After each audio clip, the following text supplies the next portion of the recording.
Hello beautiful people! Welcome back to my vlog. Merienda. Putang ina.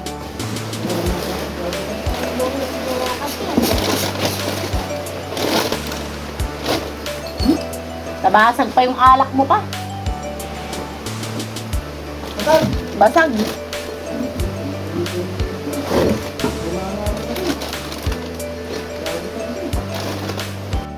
At mapapamura na nga lang tayo mga Mares sa mahal ng bilihin at sa kakulitan ni Reagan mga Mars. Diyan nga mga Mare nahulog yung pinamili ko at nabasag si gin bilog na binili natin. Isang piraso na lang yun mga Mars at nabasag pa. Flex ko lang mga Mare yung binili natin. Alam nyo papakita ko lang mga Mare kung kaano na yung mga bilihin ngayon, kamahal. Sa konting nabili namin mga Mars. Yan, ang konti nang nabili namin mga Mars, pero ano nang tawag nito? Magkano na ipapakita natin yung presyo ng nabili natin mga Mare. Sobrang sa panahon ngayon sobrang mahal na ng mga bilihin. Compare mo nung 1980s, 90s, ganyan. Sa 1,000 mo, marami ka nang mabibili. Pero, tingnan nyo naman mga Mare. Ano lang ba yung binili ko?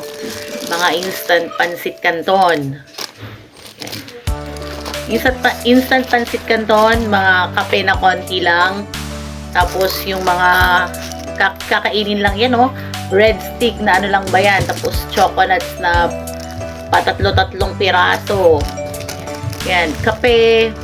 Tapos, yung gatas.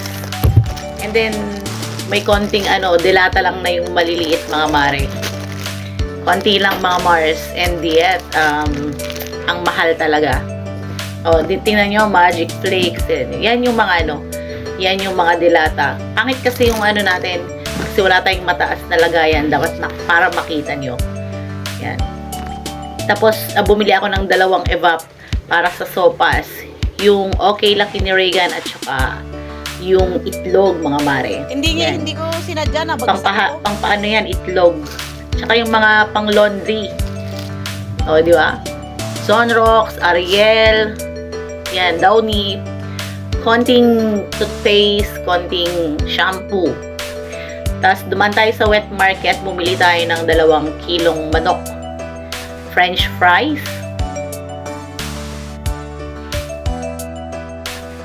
At saka isang hotdog mga Mars. Sabi ko kay Ryan, bumili siya ng hotdog na bossing. Hindi naman bossing yung nabili niya, pero masarap din. Yan, i-flex ko pala yung resibo mga Mare. 1,102 yata yung mga grocery, tas yung itlog. Tsaka yung ewan ko ba kung ano yan, itlog tsaka yung nahuling binili ko na Okay Lucky. Yun yata mga Mare yung 400 plus. Tas iba pa yung sa wet market mga Mars. Konti lang, pero ang mahal na ng presyo ng mga bilihin ngayon.